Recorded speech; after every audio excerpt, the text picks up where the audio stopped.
there, Zandra. The floor is yours. The power of words is absolute and awe-inspiring. Words can accomplish anything, everything, because they touch the heart, influence the mind, and therefore incite people to action.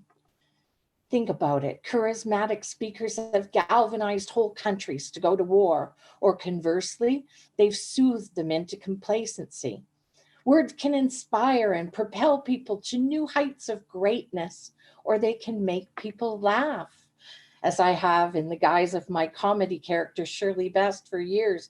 She's always astounded by the perils of pantyhose. You get those things out of the package, they're like this big. How do you get two whole legs into something that barely covers the head of a convenience store larcenist?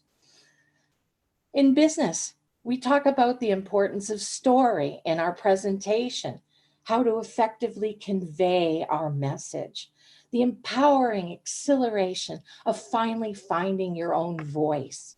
Money, mindset, marketing, whether you're writing it or speaking it, it's all driven by words.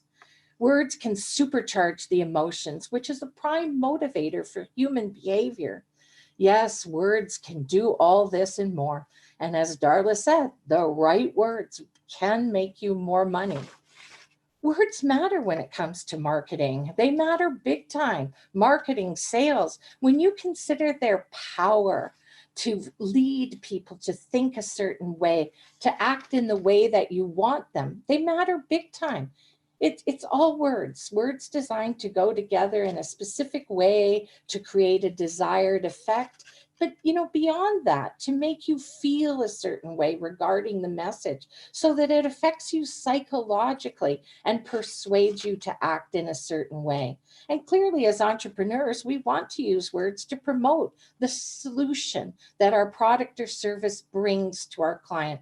I mean, if we're out there in a sea of prospective clients, where the energy is pick me, words are the fishing lure that gets that client onto your boat.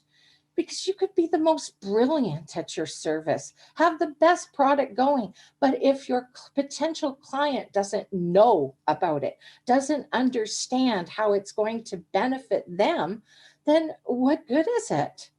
And of course, in these fast paced, frenzied times where social media is the order of the day, we have even less time to convey our message effectively. So it really does boil down to getting it right the first time.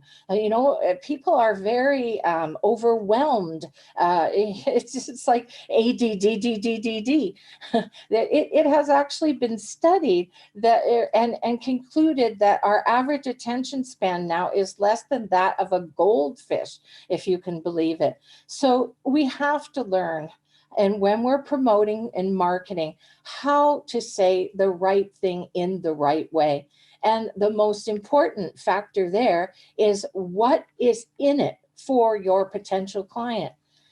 So when we think about that part of the equation, we can just take an example of an average business card. I remember looking at one not that long ago from a massage therapist. And this woman was very, very gifted. And the card went on in terms of all the different massage types, sports, deep tissue, hot stone.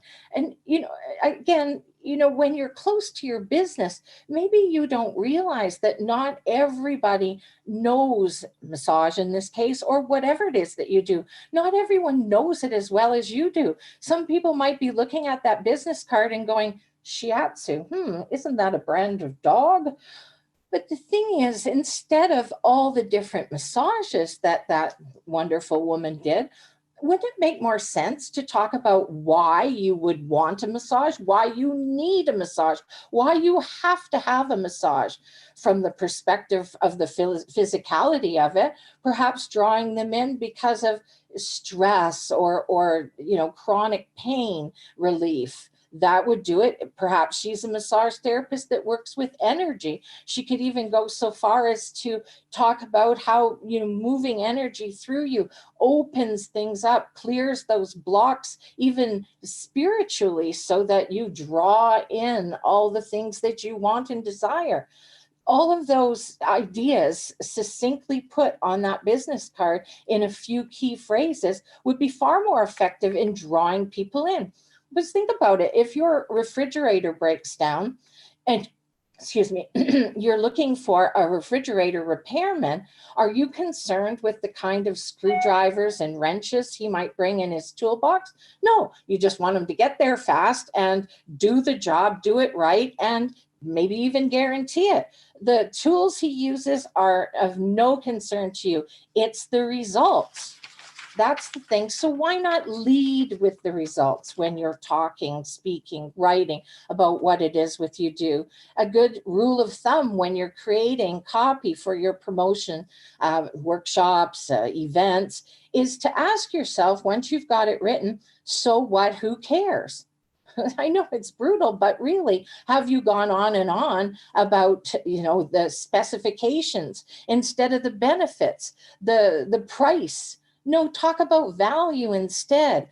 You want emotions, not reasons, because facts tell, but emotion sells. Another word that is very useful is you.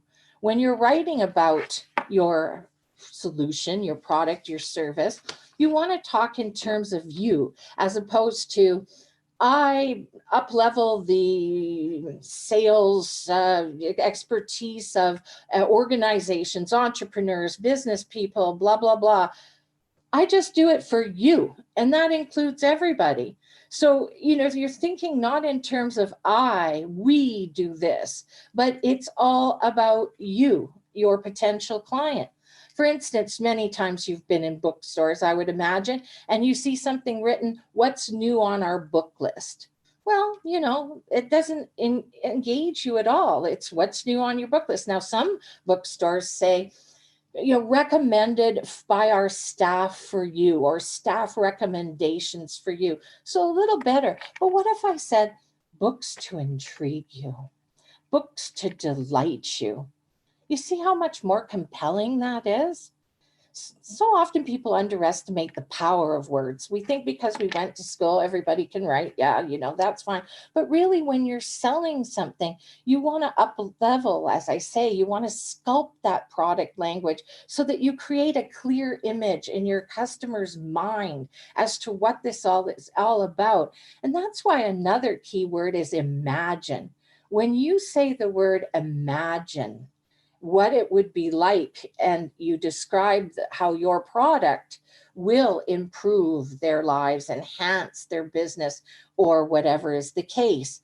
They go into their mind themselves and they start looking in terms of they're creating it all on their own.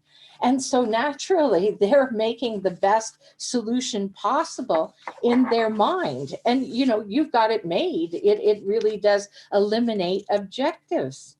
Objections, because they're imagining it all himself. You're enticing them to do this. So remember the power of words, and most particularly the word power behind the two words, I am. Because what comes after I am, what you say about yourself, that has the power to create your own reality. Thank you.